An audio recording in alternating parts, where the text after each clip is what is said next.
Komisi Pemilihan Umum menemukan indikasi adanya rebutan bakal calon legislatif antar parpol menjelang pemilu 2024. Setidaknya ditemukan 48 nama bacalek ganda oleh KPU Jatim. KPU Kabupaten Kota juga menemui kasus yang sama. Apa dibalik rebutan bacalek antar parpol pada pemilu 2024?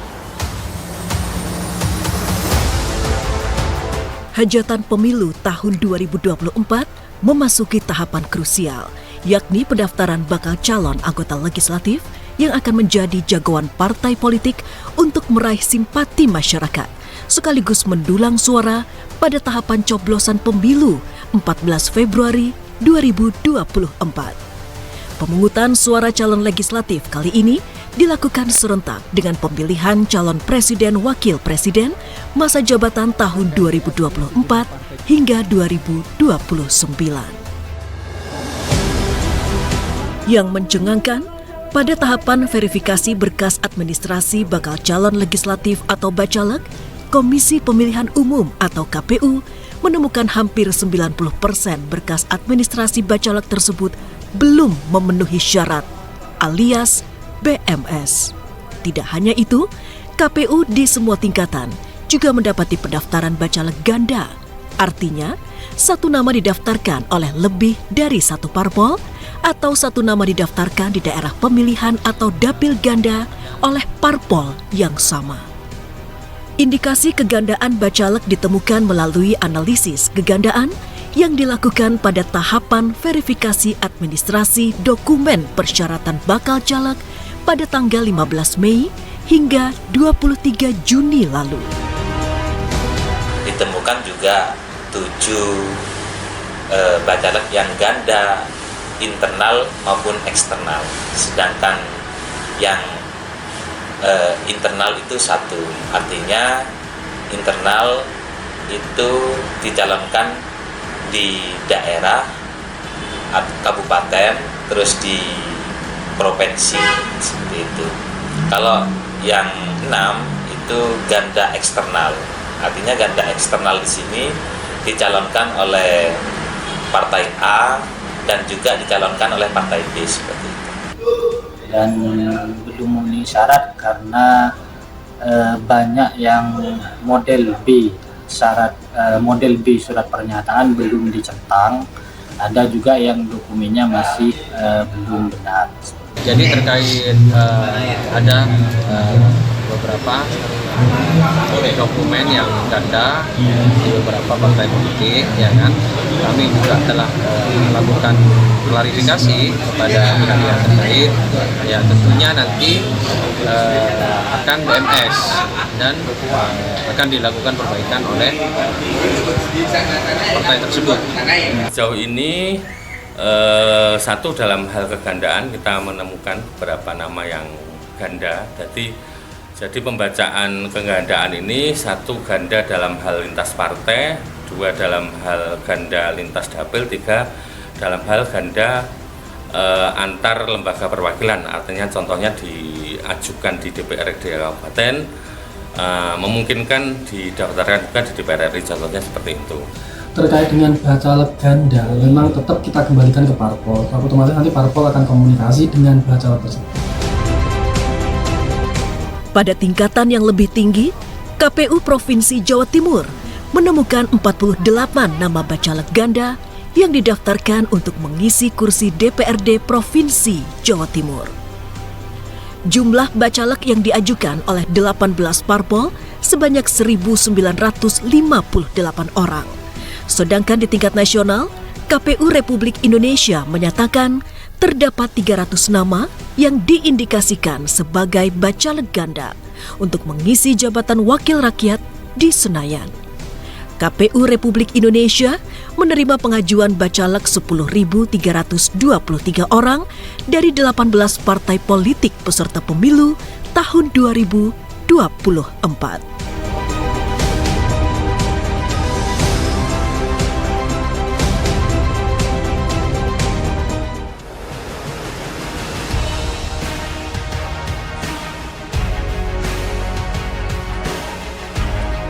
Indikasi adanya bacalek ganda ditemukan oleh KPU Kabupaten Kota seluruh Jawa Timur. Di Jember, Komisi Pemilihan Umum Jember menemukan ada 7 nama bacalek yang terindikasi bacalek ganda eksternal maupun internal. Komisioner KPU Jember Divisi Teknis dan Penyelenggaraan Pemilu Ahmad Susanto mengatakan ditemukan 1 nama bacalek mencalonkan diri di 2 partai atau DPRD Kabupaten dan Provinsi. 6 nama bacalek terdaftar di 2 partai politik, 1 sisa mencalonkan diri sebagai bacalek DPRD Kabupaten dan Provinsi. Sebanyak 868 bacalek dari 18 parpol mendaftarkan bacalek ke KPU Jember, namun hanya 26 yang memenuhi syarat administrasi. KPU Kabupaten Madiun juga menemukan 2 nama bacalek ganda yang didaftarkan oleh 2 partai politik.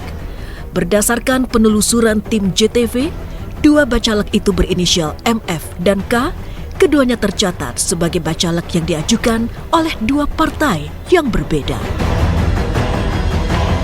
Hal yang sama ditemukan oleh KPU Kabupaten Sumeneb. 2 bacalek ditemukan terdaftar di 2 partai berbeda.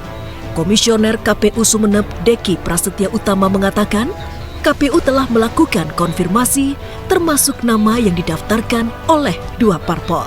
Sementara itu, KPU Pamekasan menetapkan 609 bacalek pemilu 2024 belum memenuhi syarat dan hanya 21 bacalek yang memenuhi syarat. Salah satu penyebabnya adalah terindikasi mendaftar secara ganda. Sedangkan di Kabupaten Ngawi, KPU menemukan 2 nama bacalek ganda yang didaftarkan dari 2 partai politik yang berbeda, yakni salah satu bacalek dari Dapil 4 yang terdaftar dalam 2 partai berbeda, yakni PKB dan P3 atas nama Zainal Arifin. Sedangkan 1 bacalek ganda di Dapil 5 didaftarkan oleh P3 dan Gerindra.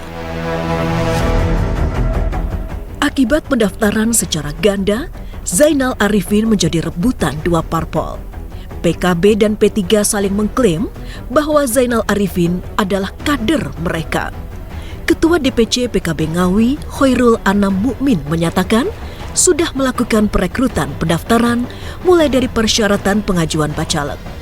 Pihaknya tidak mengetahui jika Zainal Arifin juga didaftarkan partai lain. Belakangan, Zainal Arifin, mantan Kepala Kemenak Ngawi tersebut, memilih bergabung dengan PKB. Langkah dilakukan PKB sudah memanggil yang bersangkutan, kita tanya yang bersangkutan mendaftar hanya kepada PKB. Dan kemudian kita minta untuk membuat surat pernyataan tidak melakukan pendaftaran di partai lain, dia pun sanggup dan kemudian ini ada barang buktinya bahwa beliau itu tidak mendaftar di partai lain. Maka nanti di tingkat verifikasi selanjutnya kami serahkan harus jeli, benar-benar diteliti secara jauh, jangan sampai merugikan seperti kita ini. Sementara Sekretaris DPC P3 Ngawi Syamsul Watoni mengaku jika Zainal Arifin resmi mendaftarkan diri sebagai bacalek P3 pada Kamis 11 Mei lalu. Zainal Arifin secara pribadi menghubungi pengurus P3 untuk didaftarkan. Jadi Pak Zainal itu secara resmi memang mendaftarkan ke P3 itu pada hari Kamis tanggal berapa itu? 11 malam. 11 malam itu dia menghubungi kita agar didaftarkan di P3. Seluruh berkas dan kelengkapannya dikirim, kemudian kami daftarkan. Kami daftarkan di nomor urut 1, Dapil 4, Jogorogo, Ngrambe, sini. Jadi seluruh berkasnya sudah lengkap, kita kirimkan ke KPU dan yang bersangkutan sudah resmi menjadi bagian dari caleg P3. Adapun kemudian beliau ganda di PKB, nah ini kurang tahu, tapi yang jelas sampai hari ini Pak Zainal belum mencabut keinginannya secara tertulis untuk tidak lagi menjadi caleg dari P3. Komisioner KPU Ngawi Divisi Teknis Penyelenggaraan Pemilu Aman Ridho Hidayat tidak menampik adanya bacalek ganda. Ia menjelaskan temuan caleg ganda tersebut berdasarkan pencermatan 2 tahap, yakni meneliti kegandaan dan kebenaran dokumen persyaratan. 2 bacalek ganda tersebut dianggap belum memenuhi syarat. Kemudian dalam hal kondisi seperti ini, nanti setelah berakhirnya tahapan verifikasi ini, kita akan menyampaikan kepada partai tersebut bahwa calon dari partai X ada yang ganda dengan partai Y, contohnya seperti itu. Nah, ganda seperti ini nanti tindak lanjutnya adalah kita memberi status BMS atau belum memenuhi syarat pada kedua calon tersebut. Secara keseluruhan dari 16 parpol yang menyerahkan berkas pendaftaran bacalek di KPU Ngawi, terdapat 555 bacalek. Dengan rincian 309 bacalek laki-laki atau 55,68% dan 246 bacalek perempuan atau 44,32%.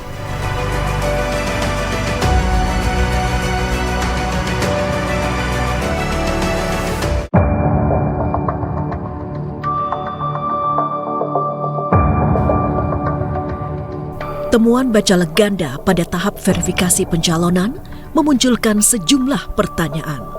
Sebelum tahapan pendaftaran bacalek, KPU telah melakukan sosialisasi terkait persyaratan pendaftaran bacalek yang tertuang dalam Peraturan KPU Nomor 10 Tahun 2023 tentang pencalonan anggota DPR, DPRD Provinsi, dan DPRD Kabupaten Kota, tertanggal 17 April 2023. Pasal 11 ayat 1 menjelaskan terdapat 16 persyaratan administrasi bakal caleg, termasuk diantaranya dicalonkan hanya 1 lembaga perwakilan atau tidak ganda secara eksternal dan dicalonkan hanya di 1 daerah pemilihan atau tidak ganda secara internal.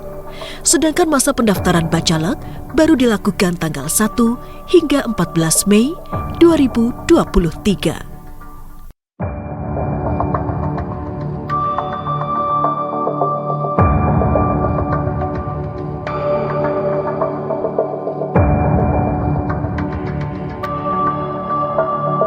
Pada pasal 12, KPU juga mensyaratkan bakal caleg menyatakan bersedia hanya dicalonkan oleh 1 partai politik peserta pemilu untuk 1 lembaga perwakilan di 1 daerah pemilihan.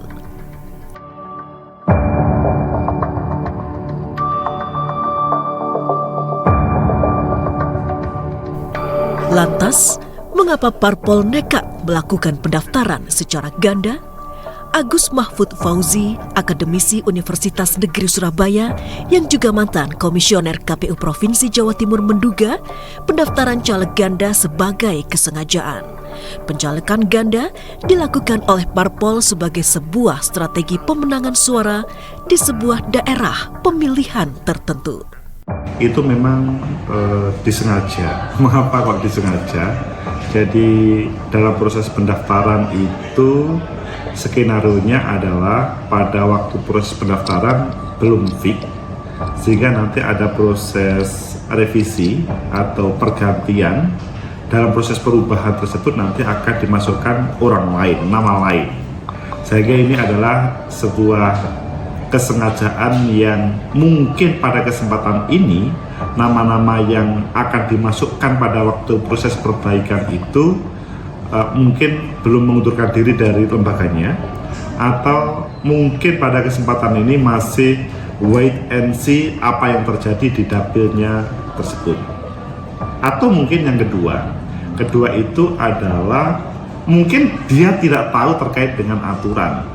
Jadi dia mempunyai cerita tentang sejarah dengan partai tertentu pada tahun dahulu atau pada 5 tahun yang lalu, dan pada saat ini adalah dengan partai yang lain, dan melihatnya ketika ditawarin oleh pimpinan partai mengiyakan saja, kemungkinan berkas-berkasnya belum masuk, tetapi kalimat iya itu pokoknya didaftarkan dahulu, sehingga hal ini bagi yang bersangkutan tidak merasa ada sebuah masalah. Katanya kemudian terdeteksi ganda 40 itu. Atau mungkin yang ketiga itu peluangnya itu adalah pemenuhan kuota perempuan. Yang ini tidak setiap partai politik mampu memenuhi 30% kuota perempuan, dan hal ini kan diwajibkan untuk mengulang sampai tercapai. Dosen Sosiologi Politik UNESA ini juga menduga bacalek ganda terjadi karena kesulitan dalam memenuhi kuota 30% untuk caleg perempuan.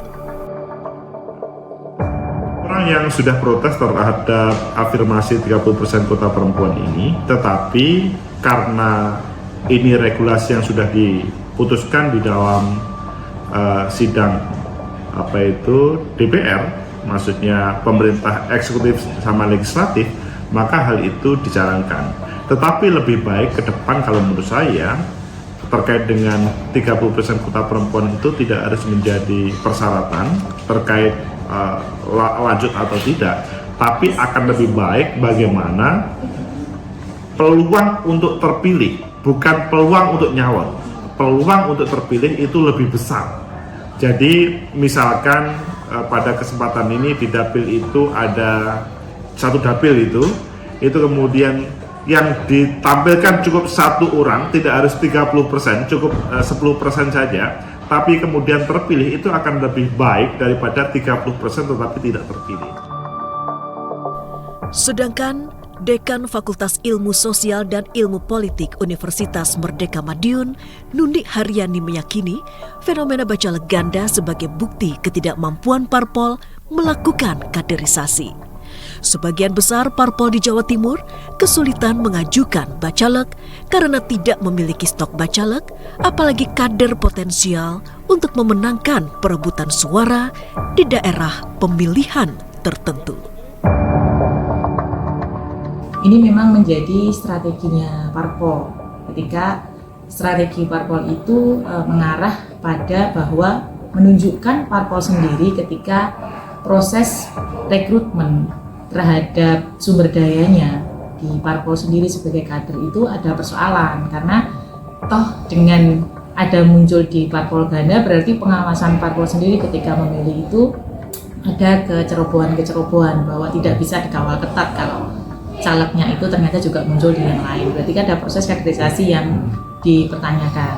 Terus terkait itu juga di sini menunjukkan bahwa secara aspek pragmatis itu muncul. Jadi pragmatisme politis akhirnya berpikirnya secara praktis ini instan. Jadi akhirnya ganda, akhirnya ceroboh, maka secara instan itu dilakukan sebagai pilihan. Bahkan secara pragmatis itu menjadi kayak aspek oportunis. Jadi kayak kesempatan caleg ini mungkin, ini kesempatan kita nih untuk dapat pekerjaan yang lain, dianggap kayak cari kerjaan gitu, bisa apply di berbagai parpol gitu. Padahal itu menjadi persoalan politis tersendiri.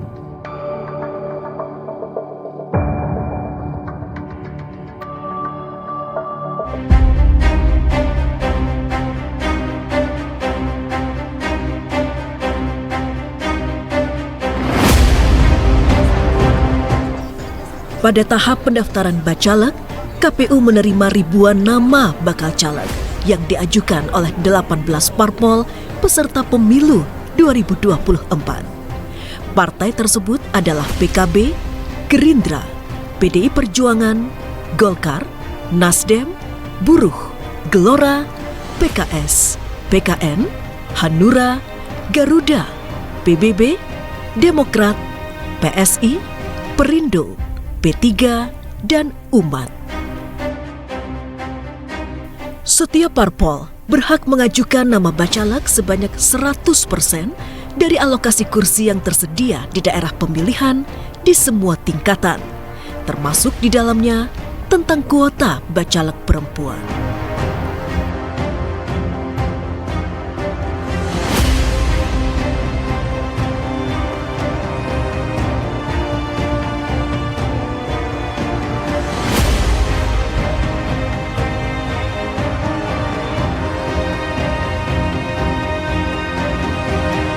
Terhadap adanya caleg ganda, KPU masih memberikan waktu melakukan perbaikan administrasi bacalek.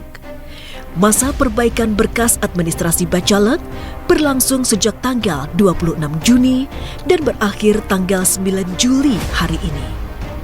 Komisioner KPU Kabupaten Madiun Divisi Teknis Penyelenggara Pemilu Jumangin telah meminta kepada 2 bacalek ganda di Kabupaten Madiun untuk menentukan sikap dengan memilih salah satu parpol.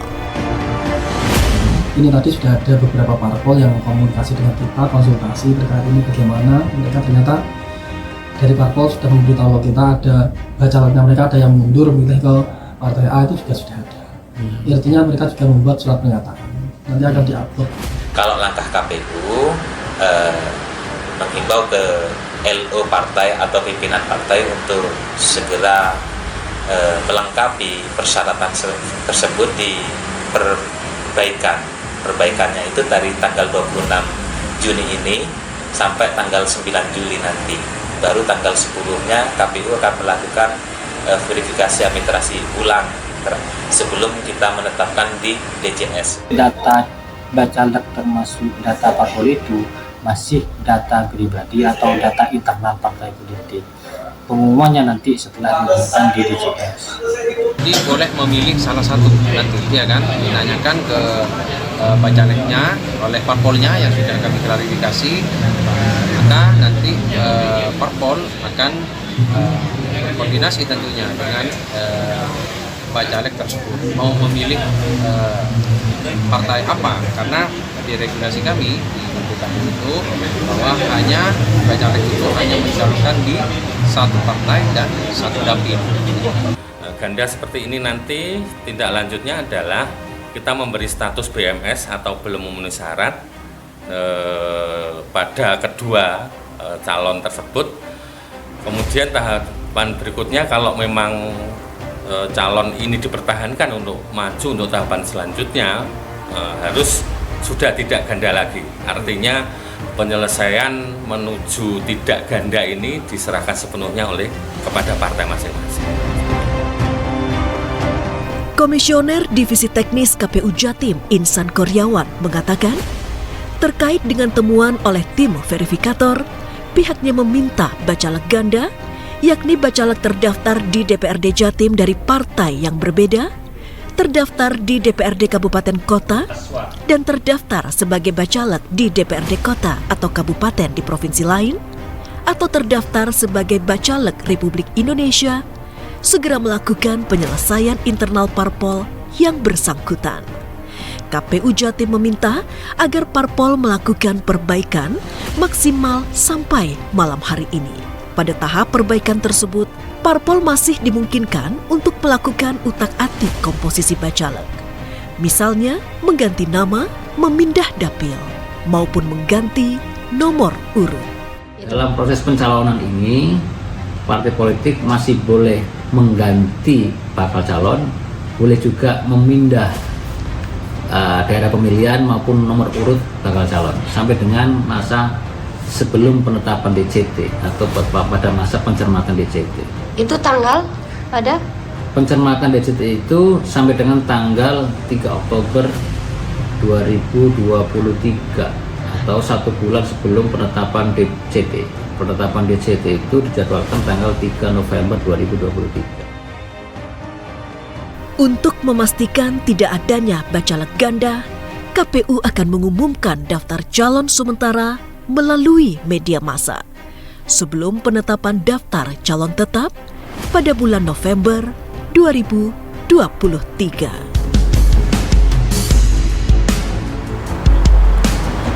Pemirsa, temuan bacalek ganda pada pencalonan legislatif tahun 2024 setidaknya dapat menjadi sinyal bagi partai politik untuk melakukan perbaikan internal.